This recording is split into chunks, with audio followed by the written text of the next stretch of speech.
Baie welkom, dit is 'n wonderlike voorreg om vanaand weer saam te kan wees rondom die woord van die Here.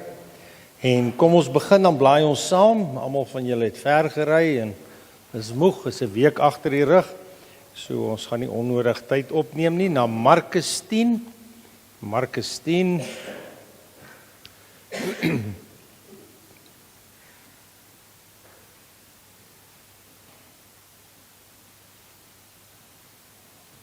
Ons lees saam vanaf vers 46. Markus 10 vanaf vers 46. As jy die Bybels oop het by daai gedeelte, gaan ons saam bid en ons die Here se seën vra terwyl ons dit lees.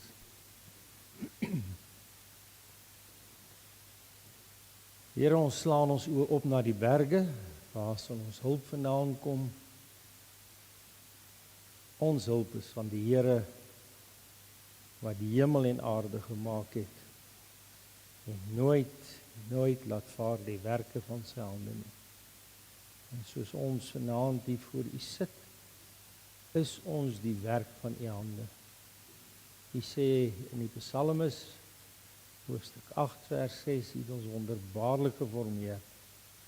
En hoe aanbid ons U nie vanaand, dat U, nadat U ons elkeen geskaap het, en ons gewil het in hierdie lewe, dat ons vanaand die voorreg het om saam te kan wees, rondom U woord.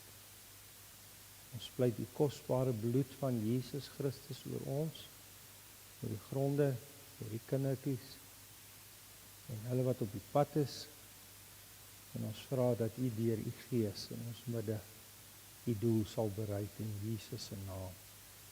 Amen. As jy die selfoon saamgebring het, sal jy hom asseblief op sag sit as jy hom moet aanhou.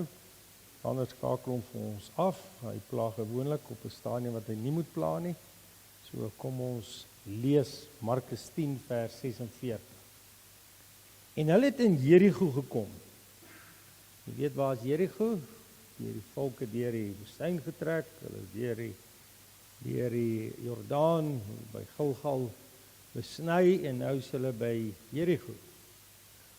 En hulle het in Jerigo gekom en toe hy en sy disippels Jesus en 'n aansienlike skare Jerigo uitgaan, sit die blinde man Bartimeus, die seun van Timeus, langs die pad en bedel. En toe hy hoor dat dit Jesus die Nasareëner was, begin hy hom uit te roep en te sê, Seun van Dawid, Jesus, wees my barmhartig. En baie het hom bestraf dat hy moet stil bly, maar hy het al harder uitgeroep, Seun van Dawid, wees my barmhartig. Toe gaan Jesus staan en sê dat hy geroep moes word, en hulle roep die blinde man en sê vir hom, hou goeie moed, staan op, hy roep jou. En hy gooi sy oorkleed af, staan op en kom na Jesus toe. En Jesus antwoord en sê vir hom, wat wil jy hê moet ek vir jou doen? Die blinde man sê vir hom, Rabboni, dat ek mag sien. En Jesus sê vir hom, gaan, jou geloof het jou gered. En dadelik het hy gesien en Jesus het op die pad gevolg. Net tot sover die woord van die Here. Nou, hierdie evangelie van Markus is die eerste boek wat in die Nuwe Testament geskryf is. Hy het 'n ander naam, Johannes Markus, hy word baie min gebruik, die naam Johannes, maar die naam Markus is baie bekend, en dit is die naam wat hy die meeste aangespreek word. Hy was in Rome toe hy hierdie brief geskryf het, hierdie evangelie geskryf het, en hierdie evangelie, omdat hy in Rome is hoofsaaklik vir die heidene en die Romeine geskrywe, en die Romeine het nie baie belang gestel wie is jou pa en jou ma nie, wie is jou geslagregister nie. Hulle het meer belang gestel om te weet, wat kan jy doen en wat het jy al gedoen. Daarom sal hierdie evangelie vol wees, oor die 40 keer sal die woord straight away in Engels, soos hier die laaste vers wat ons gelees het. Dadelik het hy gesien, die woord dadelik, oor die 40 keer. Hoekom is dit so? Om juist vir die Romeine te sê dat Jesus is 'n persoon van aksie. En hy het in 16 hoofstukke 18 wonderwerke van Jesus beskryf. Terwyl die ander evangelies soos Matteus 28 hoofstukke het, Lukas 24 En hulle het maar net 20 wonderwerke vir ons neergepen. So hierdie is 'n evangelie van aksie, hierdie is 'n evangelie wat vir die heidene, die Romein geskryf is, en hierdie is die evangelie om vir ons te sê dat Jesus is aktief besig aan die werk in die lewe van mense. Verder wanneer ons hierdie evangelie lees, dan kom ons agter dat die Here Jesus uit hierdie stad Jerigo gegaan het. En dit bring ons by die heel eerste punt waaroor ek vanaand met u wil gesels. Terwyl hy uit hierdie stad uitgaan, sit daar 'n man met die naam van Bartimeus. Nou Bar in die oorspronklike taal beteken net seun van Timeus. En as jy die volgende reël lees, in vers 46, dan sê hy seun van Timeus. Hy sê eintlik 2 keer. So sy naam beteken Bartimeus, seun van Timeus. Bar, seun van Timeus. So in die Bybel kry ons dit baie keer, wanneer die Bybel iemand wil beskryf, sal hy vir ons 'n omskrywing gee van hierdie persoon. So hier vind ons dit baie duidelik, hy was die seun van Timeus. So wat presies sy naam was, weet ons nie, maar hulle het hom geken as die seun van Timeus. Miskien was Timeus 'n baie belangrike gesiende persoon, wat hierdie seun gehad het, wat blind was, en 'n bedelaar was, en langs die pad gesit het. So, kyk in die Bybel saam met my, dan sien u, ons kyk in die eerste plek in vers 46, na hierdie toestand van hierdie man, Bartimeus. En let op, hier is 3 woorde wat hom beskryf. En toe hy en sy disippels en 'n aansienlike skare Jerigo uitgaan, sit die blinde man, Bartimeus, die seun van Timeus, langs die pad en bedel. 3 woorde. Hy sit, hy loop nie, hy's nie aktief nie, hy werk nie, hy sit. Die tweede ding wat hy doen is, hy is blind, so logies, hy kan nie die werk doen wat 'n gewone ander mens doen nie, want hy's blind. En die derde plek wat ons hier vind is, hy bedel. En as jy nie kan werk nie, is dit uiteindelik jou lot. Jy gaan ergens bedel, nie soos baie mense vandag by die robotte in die hoeke van die strate staan, hulle is glad nie blind nie, maar hulle maak asof hulle blind is. Hierdie man was werklik blind, almal het hom geken, die blinde Bartimeus het hier gesit. En wanneer ons na hierdie gedeelte kyk, sien ons dat baie keer in die Bybel is 'n fisiese toestand ook 'n beskrywing van 'n geestelike toestand. En daarom lees ons byvoorbeeld in Efesiërs 4 vers 28, mense wat verduisterd is in die verstand, mense wat blind is in die verstand, vervreemd van die lewe van God, en hoofstuk 2, sonder hoop en sonder God in hierdie wêreld. So hierdie kan ons ook sien as baie tipies van 'n persoon se geestelike toestand. En heel moontlik kan dit ook u toestand vanaand beskryf. En die belangrikste ding wat ek deur die jare gesien het, wat 'n probleem is by mense in 'n konferensie soos hierdie. Hierdie konferensie is baie van u wat vir die eerste keer hier is baie vreemd en gaan vir jou vreemd wees. Maar die groot probleem met baie mense is, mense weet nie wat is hulle toestand, waar is hulle nie. En omdat hulle nie weet waar is hulle nie, tas hulle die duister rond en hulle weet nie wat is hulle behoefte en hoe met hulle behoefte by God uit te kom. En daarom, as ons in hierdie gedeelte kyk, sien ons dat die Here Jesus in die volgende 2 punte baie duidelik pertinent met hierdie blinde Bartimeus gesels. Miskien is u iemand soos blinde Bartimeus wat eers sit langs die pad. Geestelik is u geparkeer. Geestelik het u tot 'n halt gekom. Miskien is jy 'n kind van die Here, maar eers langs die pad het u tot 'n halt gekom. Seker goed het met u gebeur, seker goed het sleg gegaan, miskien tydelike omstandighede en so meer, finansiëel en so meer. En baie van hierdie goed het ingewerk op u lewe en u het tot 'n halt gekom. U sit eers langs die pad en u is geestelik blind. U kan dalk praat van beter dae in die verlede. U kan dalk sê op 'n stadium het my goed te gaan, maar vanaand soos ek in hierdie saal sit, is ek geestelik blind. Ek is ongevoelig, ek tas in die duister rond. Ek weet nie waar is ek werklik geestelik nie. En ek sit. Ek is geparkeer. Daar was miskien dae in my lewe waar ek vir die Here aktief was, besig was, en miskien 'n sielewenne vir die Here was, miskien getuig het vir die Here, miskien kan jy jouself herroep vanaand en sê, weet jy wat, daar was 'n groot krisis in my lewe, daarna het ek ernstig vir die Here gewerk, mense bearbeid, met mense gepraat, ek kan vir u hoeveel mense in die lewe wys, wat deur groot krisisse is, baie ernstig met groot passie en ywer vir die Here gewerk het, en dan ewe skielik gebeur daar iets in hulle lewe, en dan kom hulle tot 'n halt, en hulle sit, soos blinde Bartimeus, buite die dorp. En al wat hulle naderhand weet is, hulle sien hierdie mense by hulle verbygaan. En sommige mense het baie kommentaar te lewer oor hulle wat by hulle verbygaan. Wanneer jy in so 'n toestand is 'n mens ook baie geneig, as jy 'n bedelaar, en 'n bedelaar is geneig om iemand wat ietsie meer as hy het, te kritiseer.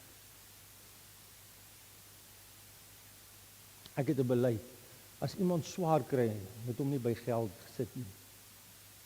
Hy moet nie in aanraking kom naby geld nie. Jy sit hom nooit in so 'n posisie. Hoekom? Want iemand wat swaar kry, sy uitkyk, sy prioriteite, sy uitkyk op die lewe is heeltemal verdraai en verwronge. Hy kan nie nugter kyk nie, hy kan nie helder dink nie. Hierdie situasie, hierdie omstandighede beïnvloed hom, verwar hom, maak hom deur mekaar, en hy kan nie sien nie. En geestelik is dit dieselfde. Baie keer wanneer ek daar langs die pad in my geestelike toestand sit, ek is 'n bedelaar. Op 'n stadium het ek vir mense uitgedeel, maar vanaand is ek 'n bedelaar. Ek wonder of u vanaand met sekerheid kan sê, u wat hier is, dat as ek vanaand sterf, weet ek, gaan ek hemel toe. En jy vanaand met die sekerheid sê, Here, as ek vanaand sterf, as ek nou sterf, is ek in die hemel. As kind van die Here kan jy verseker vanaand weet, dat ek is op standaard met God. Daar is niks wat ek wil regmaak nie. As niemand wat ek wil vergifnis vra nie. Weet jy hoeveel mense kry dit reg om vandag met onvergewingsgesindheid te lewe? Aan te gaan in hulle geestelike lewens op so 'n toestand. En weet jy wat is die ergste? Van hulle baie sterf so. Hierdie week het iemand gepraat, 'n uur en 20 minute, 'n ander predikant, geestelike werker. Ek jare ken, ons is naby mekaar. Sê vir my, ek was by iemand in 'n hospitaal, hierdie persoon het verbitterd gestaan. En weet jy wat die ergste? Hierdie persoon is 'n geestelike werker. Verbitterd gestaan. Die vraag is, hoe sterf jy? Hy sê vir my broer, toe ek daar uit die hospitaal stap, toe sê ek vir myself en vir my vrou toe ek by die huis kom, ek wil nooit met so 'n gesig sterf nie. Nooit, nooit, nooit. Hoe kry ons dit reg? Dat ons die dood selfs in die oë kyk. En dan met doelbewuste sonde voortleef asof God nie bestaan nie. En asof ons nooit gaan rekenskap gee van ons lewe nie. Nooit. Ons kan maar net so aanhou lewe, maak nie saak nie. Ons kan so aanhou lewe, gee nie om nie. Ek sal maar sien wat gebeur. Die meeste mense gaan 'n enorme skok en 'n verrassing kry. Sê vir my vanaand, waar is jy geestelik? Luister mooi, jy is vanaand heel moontlik 'n verlore, doemwaardige sondaar. As jy vannag sterf, gaan jy jou oë in die verdoemenis oopmaak. Die heel eerste wat jy vanaand moet doen, is jy moet jouself eerlik wees. En miskien het jy dit nog nooit in die lewe gehoor nie, maar jy moet vanaand met jouself eerlik wees. As jy vannag sterf, het jy nie die sekerheid, waar gaan jy die ewigheid deurbring? Miskien is jy 'n kind van die Here vanaand. In Jeremia 3 vers 22 is waar. Hy sê, keer terug afkeerige. Ek sal jou afkeerigheid genees. Miskien moet jy vanaand teenoor die Here erken en sê, Here, ek is afkeerig. Ek het van U af weggedraai. Ek sit ergens langs die pad. Ek is nie daar waar ek behoort te wees nie. En Here, ek moet terugkeer na U toe. U moet dit erken vanaand.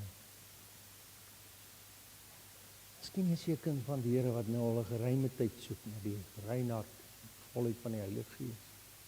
Jy moet dit vanaand vir die Here sê. Ek sit hier buitekant. Here, soekend. Ek is Bartimeus. Ek is die seun van Timeus. Ek is blind. Ek is 'n bedelaar en ek sit geestelik.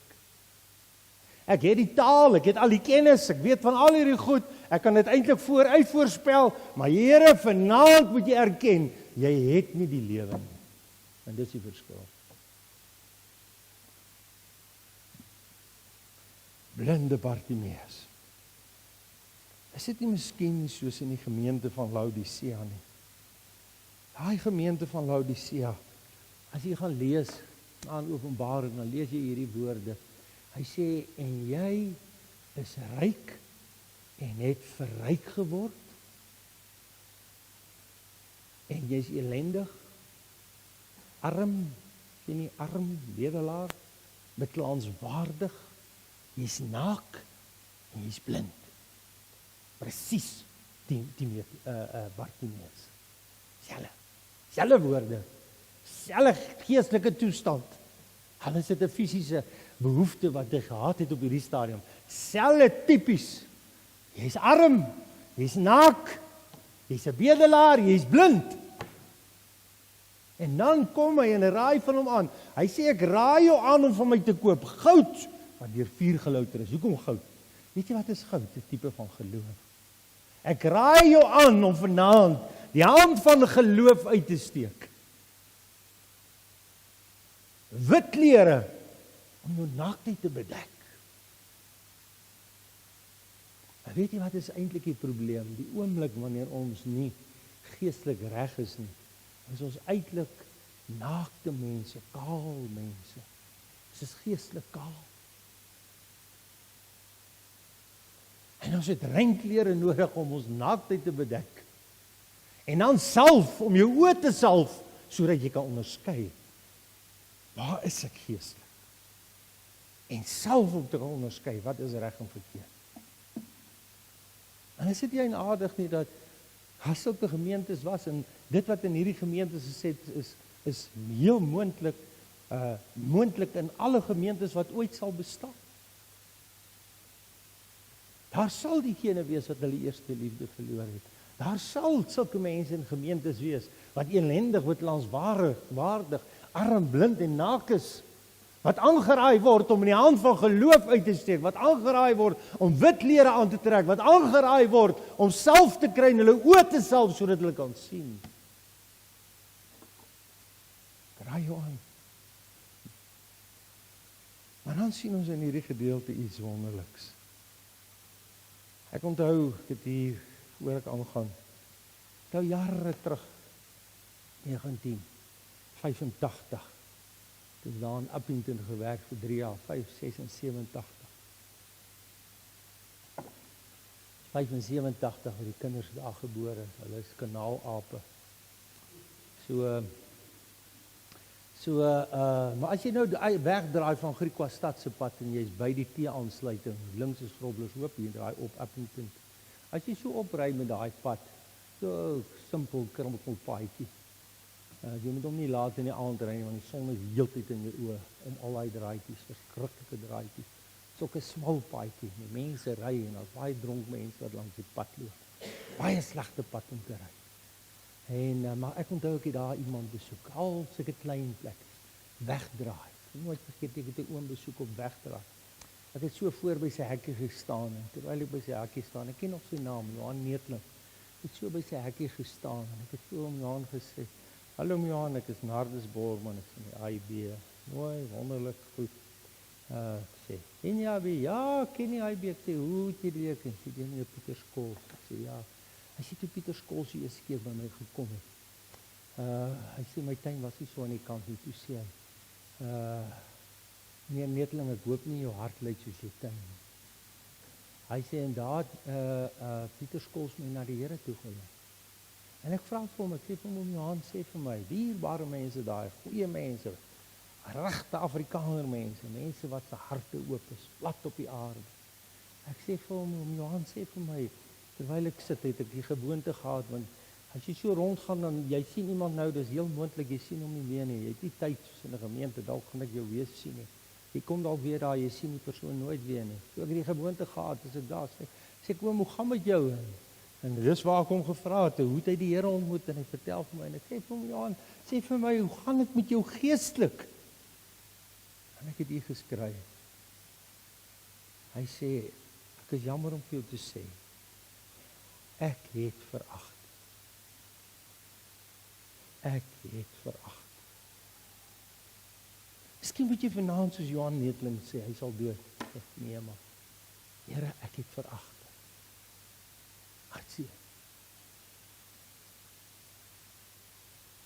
Miskien, ek onthou net bietjie as jy nou links draai pad, jy Groblershoop, daar by mense gebly, ek het mense besoek. Vir hulle gevra, waar het hulle tot bekering gekom? Hulle sê, man, nie was 'n tent gewees wat hulle hier opgeslaan het. Hy sê, en meneer Stoffel McLeod het hierdie tent hier opgeslaan. Hy sê, en hy het wyle Domies Chris Kroon hier gehad om hier te preek. Hy sê, daai man sê vir my, hy sê, weet jy wat, daarvoor in daai tent, in daai grond, in daai stof, het ons gekniel. Hy sê, en daar het ek my saak met God reggemaak. Miskien moet jy vanaand sê, Here, ek het lanklaas in die stof voor U gekniel. Here, my behoefte is, ek moet my waarlik hierdie naweek voor God verootmoedig. Miskien moet jy dit sê. Wat is jou behoefte? Kan jy hom vanaand 'n naam gee? Laas naweek vir hulle daar by IB kamp gesê, weet jy wat is ons probleem? Mense woon kampe by, maar hulle weet nie wat is hulle behoefte nie. Hulle kan nie die behoefte by die naam noem nie. As jy Sondagmiddag kom en daar's 'n getuienisdiens, en jy moet getuig wat het gebeur met jou, gaan jy net sê, dit was 'n wonderlike naweek, die Here het my geseën. Wat is die seun se naam? Wat is sy naam? Bartimeus, seun van Timeus. Wat is sy naam, die seun wat jy wil hê God vir jou hierdie naweek moet doen? Wat moet hy vir jou doen? Die tweede wat ons vind in hierdie gedeelte is, nie net sy toestand nie, maar sy toevlug. Vers 47. Let op wat sê vers 47. En toe hy hoor dat dit Jesus, die Nasareëner was, begin hy om dit uit te roep en te sê, seun van Dawid, Jesus, wees my barmhartig. Hy roep na die seun van Dawid. Nou weet jy wat beteken daai woorde, die seun van Dawid? Hierdie Bartimeus het iets geweet. Miskien kan ek dit vir u so beskryf. Daai tyd, toe Jesus in die dorpies rondgegaan het, en die evangelie verkondig het, en mense by hom uitgekom het, en mense gesond gemaak is, en jy weet, mense is opgewek uit die doodheid, blindes het gesien, krepeles loop, verdorde hande word genees. Hierdie is die grappies nie, hierdie is die speelietjies nie, hierdie is wonderwerk. Die dorpies het gegons. Jesus, seun van Dawid, beteken, hy het geweet hy is die Messias. Die Messias kom uit Dawid se lyn. Hy het dit geweet. Daarom is hy toevlug na hom toe. Hy het besef, daar's net een uitweg. Daar's net een oplossing vir hom. Hy het al gehoor wat hy vir ander gedoen het, maar hy's net hierdie een oplossing wat vir hom is, en dit is Jesus, seun van Dawid. Jesus, wees my barmhartig asseblief tog. Ek wil vanaand vir jou sê, die enigste nood, die enigste hoop vir jou, geestelike toestand, is 'n ware ontmoeting met Jesus Christus, die Seun van die lewende God. Jy moet uitroep.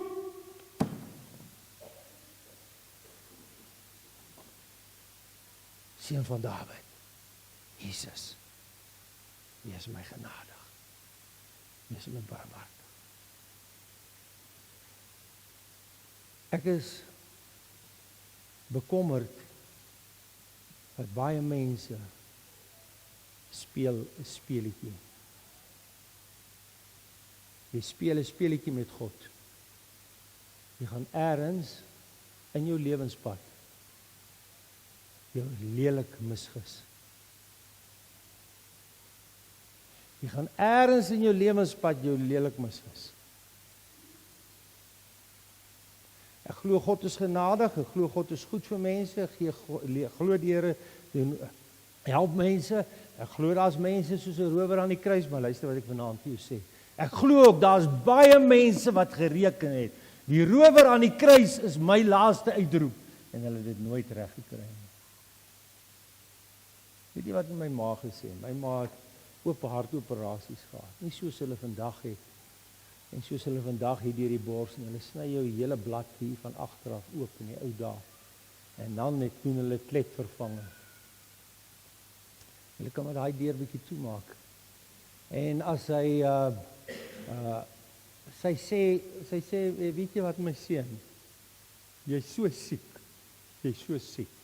Jy dink jy aan Bybel lees en jy dink jy aan bid nie. Weet jy kan so siek wees. Weet jy kan so geskok wees dat jy nie dink aan lees nie, nie dink aan bid nie. Dat jy so seer het dat jy in 'n verskriklike toestand is.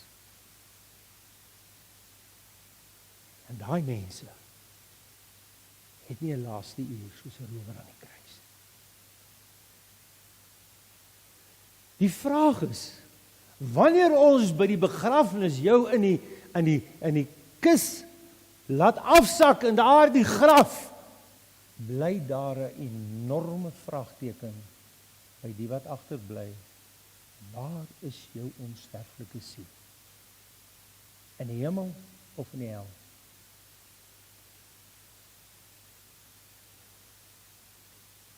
Wil jy so sterf? Wil jy die ewigheid so tegemoet gaan?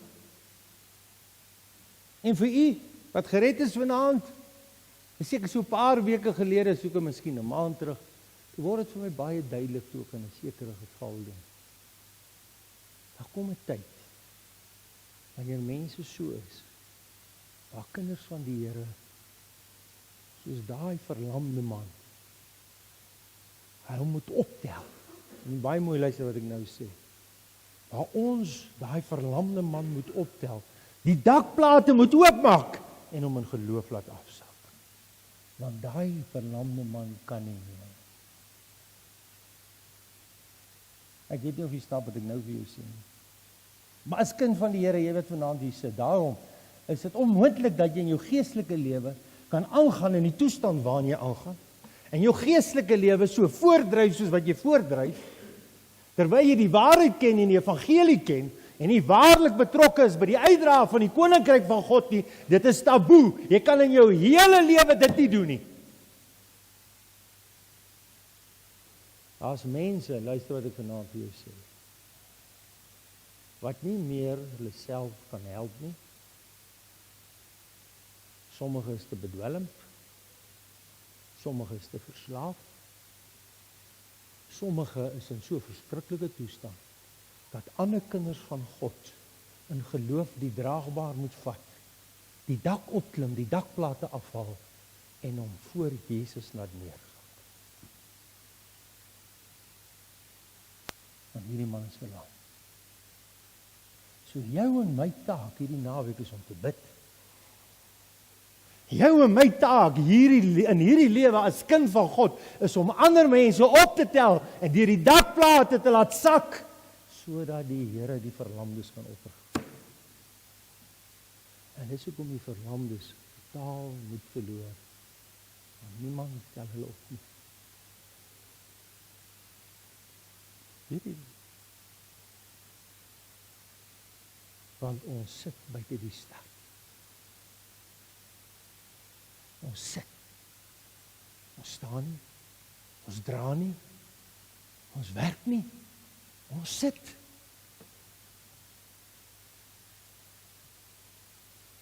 En ons moet salf kry om ons oë te salf, sodat ons kan sien. Dat ons die verlamdes om ons kan sien. Dat ons hulle kan raak sien.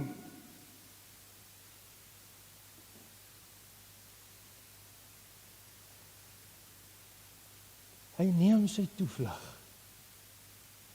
tot Seun van Dawid, Jesus. Wees my barmhartig. In hoofstuk 2 vers 1 was die verlamde man van Kapernaum.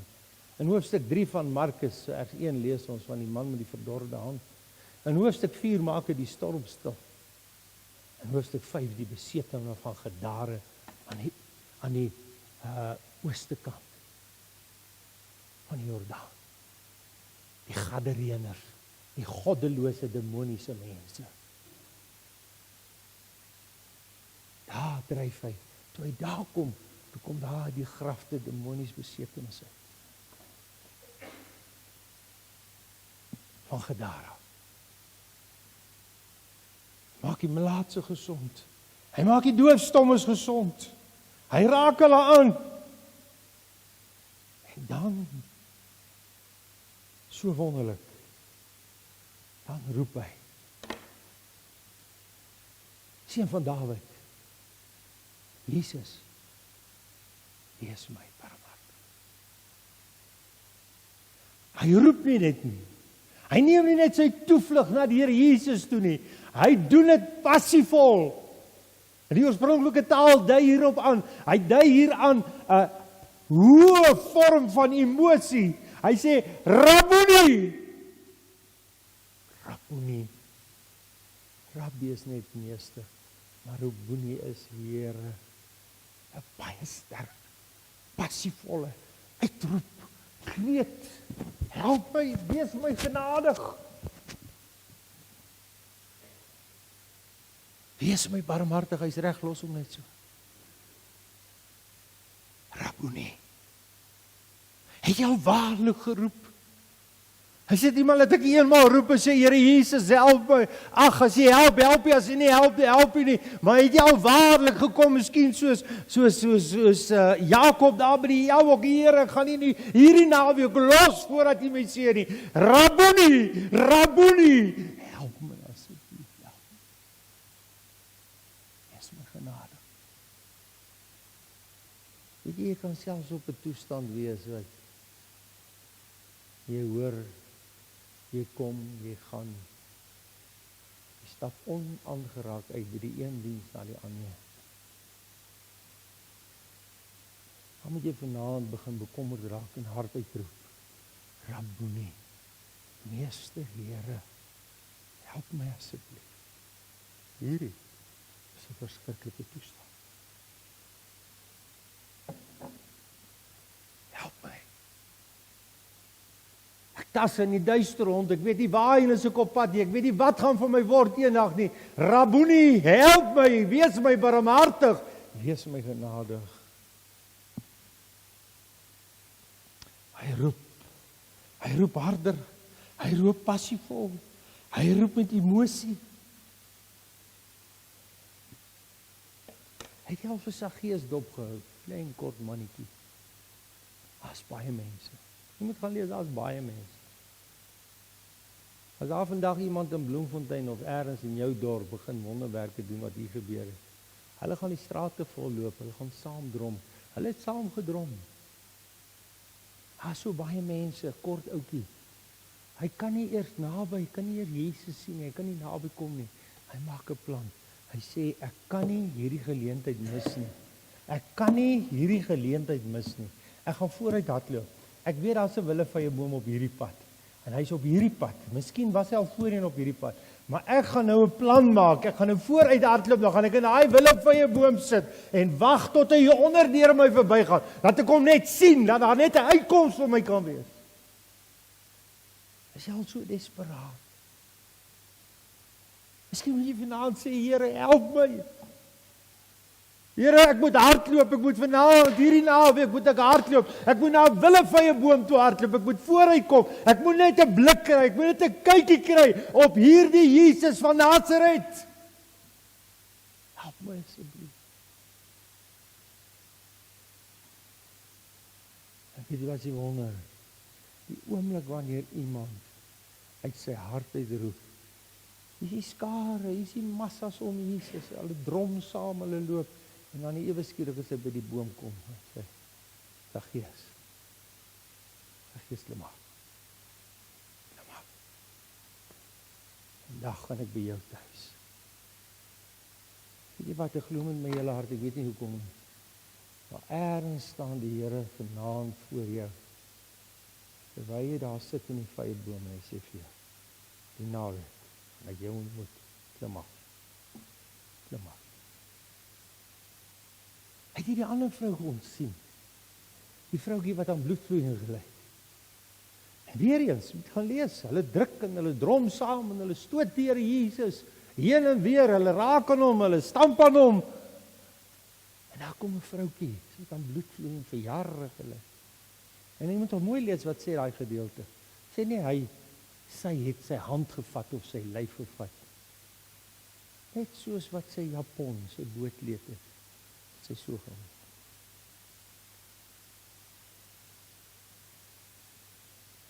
Net so. Nou, as klomp mense aan my stoot en ek gaan so. En iemand maak so. Weet jy wie en wat het in jou gesvat? Jy weet nie eers wie is gevat. Jy sal nie weet. Die Bybel sê net die kleed, net die kleed geraak. En hy staan stil, hy sê, wie het my al geraak? Wie het my al geraak? Hulle sê vir, meester, hier is so baie mense. Hoe kan jy so vraag vra? Sê vir my. Meester sê vir ons, hoe kan jy so vraag vra? Die mense stoot en stamp aan jou, hoe kan jy dit vra? Dis mos nie reg.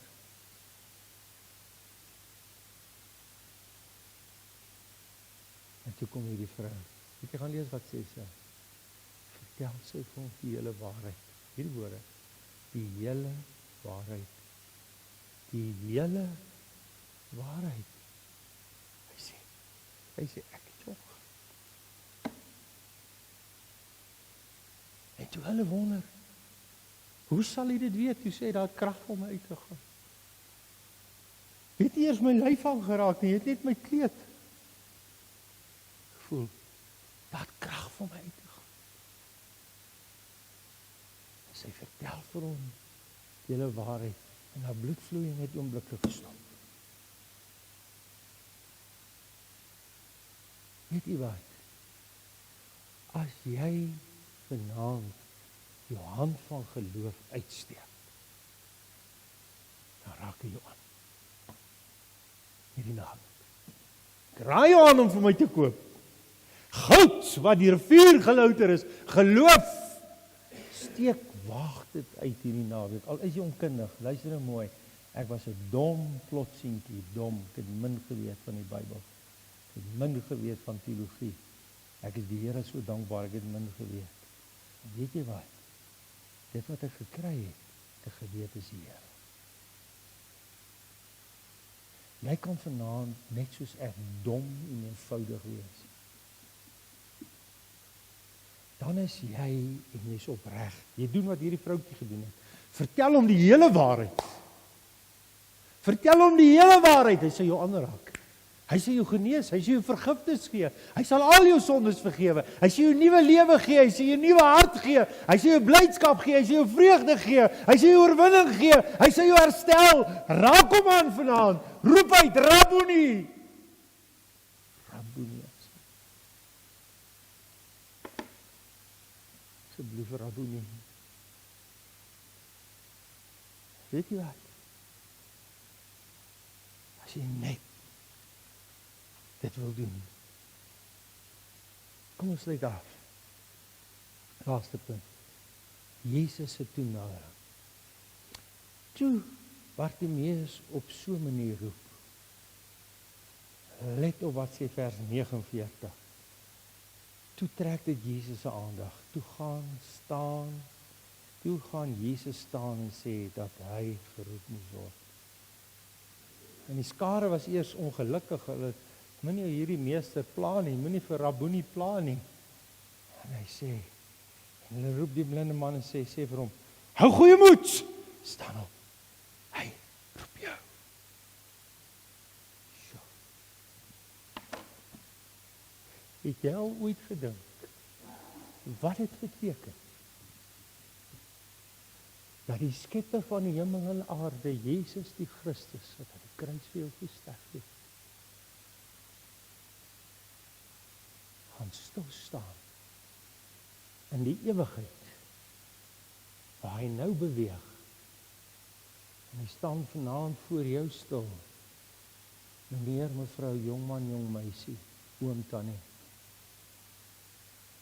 en hy gaan staan doodstil, en hy kyk jou nou in die oog, en hy sê vir jou, wat wil jy hê, wat ek vir jou doen?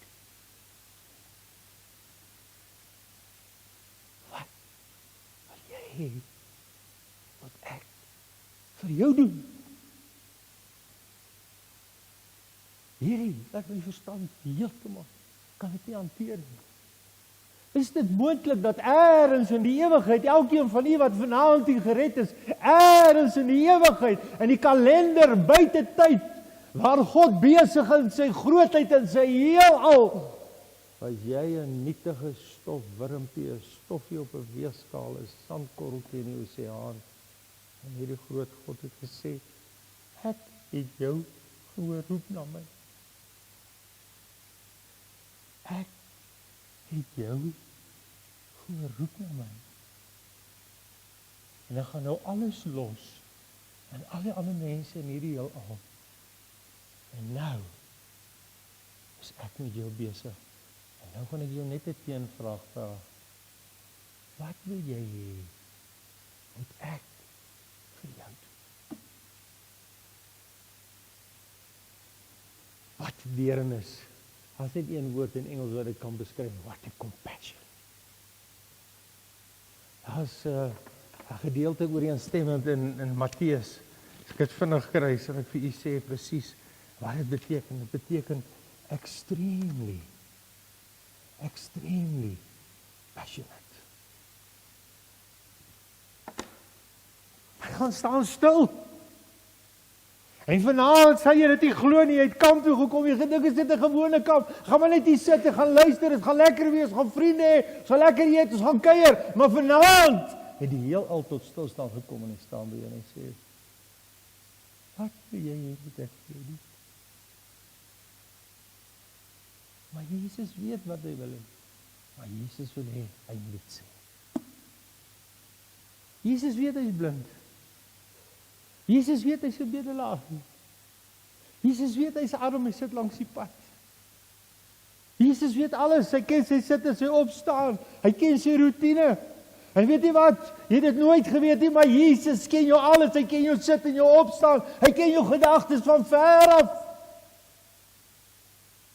En die ewe skielik vanaand, ek het ergens in jou lewe in die verlede, jy hoef dit nie vanaand te gedoen het nie. As jy ergens in die noute en jy het geroep, Here God, help my. Help. Jy was dalk 'n kind. Jy was dalk 'n ongeluk, 'n motorongeluk. Ek was in meer as 'n motorongeluk. Onthou ek en die kar omgegooi, gerol. Vir 'n rukkie het jy niks en ewe skielik op die kar stil staan. So die Here haar en my roeping saam bevestig. Deur hy ongeluk. Maar weet jy wat? Ek onthou net ek het tot die Here gegaan. En ergens in die verlede het jy geroep.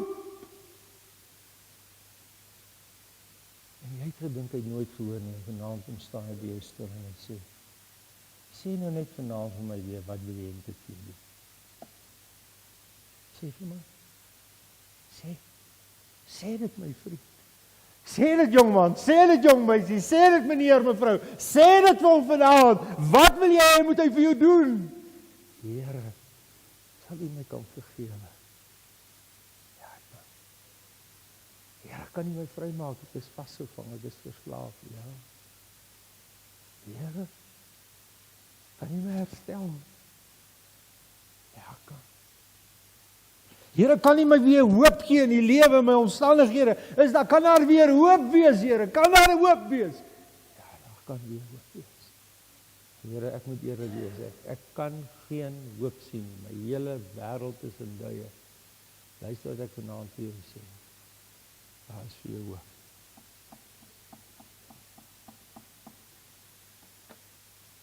Sal jy vanaand vir hom sê wat hy moet vir jou doen?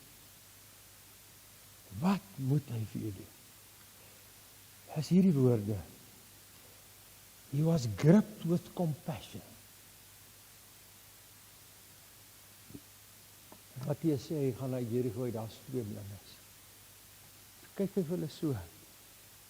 Jy weet, baie keer dink ons Jesus staan afsydig teenoor ons. Baie mense dink so. Hulle dink, God staan daar met 'n stok en hy wil net almal slaan en almal se koppe afkap. Dis nie die waarheid nie. Daar's niemand wat so omgee vir 'n mens soos Jesus nie. En hy sê, hy kyk na hulle. En baie keer as ek mense so verwond en verwoes en verwese sien, dan sê ek, Here, hoe lewe dit? Hoe is dit moontlik? Maar Jesus kyk na hulle, grip with compassion. Dit gryp hom.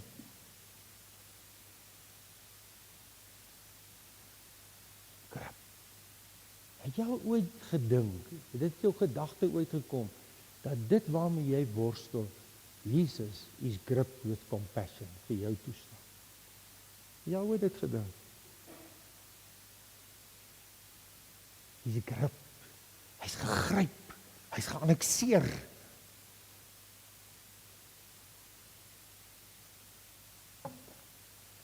Met 'n deernis vir jou. Daai woord is in Euriste tyd betekenis. So een oomblik toe gryp daai deernis om. Maar kom ons maak hierdie gedeelte klaar.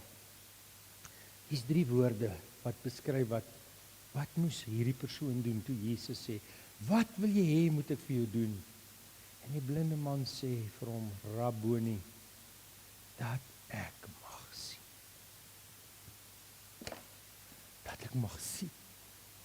Dat hierdie situasie waarin ek is, hierdie onsekerheid, hierdie twyfel, hierdie stryd, hierdie teruggevalle toestand, hierdie sit toestand, wat my omstandighede ook al is, Here, dat ek net kan sien, dat ek net hier kan uitkom. Help my net asseblief.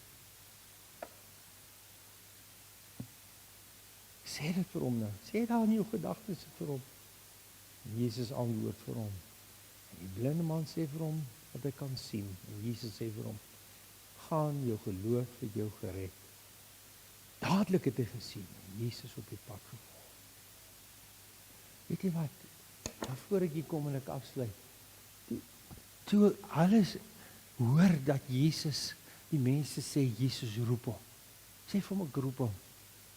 As ek soveel mense, Jesus kon nie daar kom om hom te sê nie. Gaan, dis die selfoon, ek kan hom nie bel nie. Daar's nie hokkie-tokkie nie. Gaan sê vir hom, ek roep hom. Gaan sê vir hom. Kyk wat doen hierdie man. Ja, hy gooi sy oorkleed af. Enige iets wat hom nou kan hinder. 'n Oorkleed is maar soos 'n japon wat hulle gehad het. Hy gooi sy oorkleed af, bo sy kleed wat hy aangetree het. Hy gooi dit af. Enige iets wat hom kan hinder om nou hier te kom, so gou as moontlik, hy gooi dit af. Die tweede wat hy gedoen het is, hy het net hierdie oorkleed afgegooi nie. Hy staan op en hy kom na Jesus toe. Jy weet, baie keer kom ons op 'n plek waar ons sê, Here, ek besef hierdie is verkeerd in my toestand en hierdie sonde pla my en hierdie een ding worstel ek mee in my lewe. Here, ek erken dit voor U en ek bely dit. Maar weet jy wat gebeur? Jy gooi net die oorkleed af, maar jy staan nie op nie. Dis nog 'n werkwoord, jy moet opstaan. Jy moet uit daai toestand opstaan. En die derde, jy moet wat doen? Jy moet na huis toe kom. Presies met die verlore seun. Hy het besef, in die huis van my vader is baie weet, hier sit ek tussen die varke. Hy besef dit, hierdie man besef dit. Hy gooi sy oorkleed af. Die verlore seun sê maar, ek kan nie so voortgaan in hierdie toestand waarin ek is, hier moet ek uitkom. Maar hy bly nie daar sit nie, hy staan op. Sê ek van my vader toe gaan. Kyk wat sê hierdie man, hy staan op. Blind, maar hy staan op. Mense vat hom. Ek dink hier ander het gevoel, nou moet ons hom help. Hier die meester Rabboni, Jesus roep hom. Vat hom man, stoot hom, maak plek, maak pad. Ons moet hom by Jesus uitkry. Nou kom aan.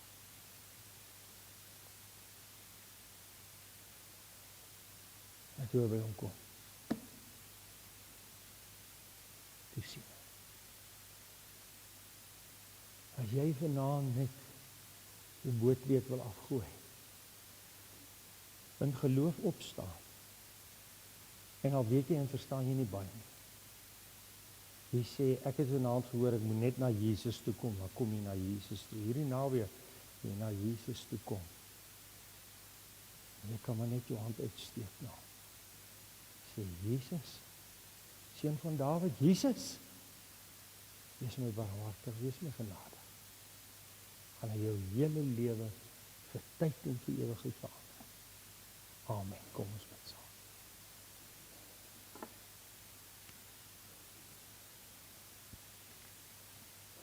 Terwyl jy vanaand so sit en luister, jy en ek is net 'n reisiger op pad na die ewigheid. Maar vanaand sê jy, ek het nooit geweet, dat Jesus vanaand hier by my verbygaan. En dat hy vanaand vir my gevra het, wat wil jy met ek vir jou doen? En ek wil hom vanaand antwoord. Daar in jou gedagtes antwoord jy hom. En as jy hom in jou gedagtes nou antwoord wat hy vir jou moet doen, hierdie naweek. Ken ek jou nie en jy ken my nie, maar ek gaan in 'n gebed, my slotgebed vir jou bid. En as teken dat jy vanaand vir die Here gesê het, daar in jou sitplek, nou in hierdie oomblik, Here, doen dit vir my. Wil ek vir jou bid. En as teken dat ek vir jou moet bid, wil jy jou hand opsteek en dit laat sak.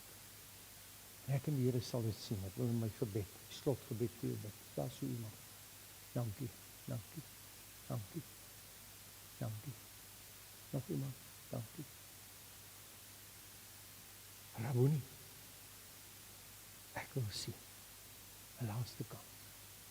Here, bid vir my. Here, jy moet dit vir my doen, help my. Is daar nog iemand? Dankie. Vader, baie dankie dat ons vanaand voor U kan buig. En U kan aanbid en vir U kan vra dat U deur die Gees elke hart, elkeen wat gesê het, Here, dat ek kan sien. Here, dat U my kan aanraak. Here, dis wat ek wil hê U moet vir my doen. Elke hand wat na U toe opgesteek is. Vra vir U, Here. Help hulle. Hierdie naweek nie 'n hand nie, maar 'n hart, 'n lewe, algeheel. Op daardie punt van hulle behoefte. Dankie, U doen dit. In Jesus se wonderlike naam. Amen.